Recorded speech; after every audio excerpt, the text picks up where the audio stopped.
भारत को ये पता है कि चीन और पाकिस्तान कभी शांत नहीं बैठने वाले हैं और अगर इनका मुंह बंद करना है तो इनकी काट जल्द से जल्द निकालनी होगी। तभी इसी को देखते हुए भारत ने रूसी S-400 के बाद अब भारत ने ब्रिटेन के साथ स्टारस्ट्रीक एयर डिफेंस सिस्टम को हासिल करने के लिए एक समझौता किया है। यहाँ हम आपको बता दें कि ब्रिटेन की प्रमुख रक्षा कंपनी थेल्स ने गुरुवार को कहा है कि सरकार और भारत डायनेमिक्स लिमिटेड यानी कि BDL ने भारतीय और ब्रिटिश सरकार द्वारा समर्थित हवाई रक्षा संस्करण के साथ साझेदारी में काम करने के लिए एक समझौते पर हस्ताक्षर किए हैं। और खास बात तो यह है कि इस सिस्टम को मेक इन इंडिया के तहत बनाया जाएगा और अगर भारतीय थल सेना और वायु सेना इसका अधिग्रहण करते हैं तो इसके 60% कंपोनेंट भारत में ही बनेंगे और जैसे जैसे समय बढ़ेगा वैसे वैसे इसके नंबर्स में भी इजाफा होता जाएगा। वैसे ये सिस्टम कोई नया सिस्टम नहीं है, इसको ब्रिटिश आर्मी काफी समय से इस्तेमाल कर रही है और इसको 1997 में ही ब्रिटिश आर्मी में शामिल किया गया था और साथ ही साथ इसे थाईलैंड, मलेशिया और इंडोनेशिया सहित कई देशों में निर्यात किया गया है। और यहाँ अगर इसकी स्पीड की बात करें तो इसकी मैक्सिमम स्पीड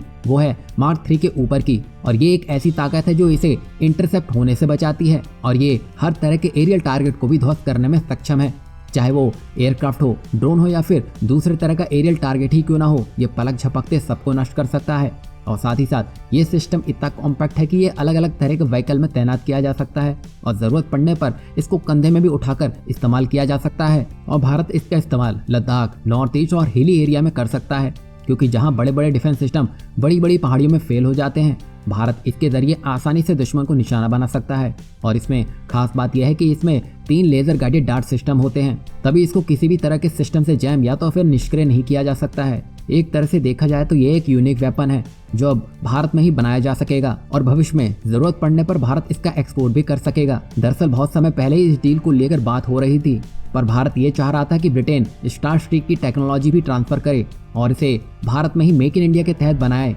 तभी आखिरकार ब्रिटेन द्वारा इस शर्त को मान लिया गया और अब ये घातक मिसाइल डिफेंस सिस्टम भारत में ही बनाया जा सकेगा जिससे चीन की हालत अभी से ही पतली होने लगी है।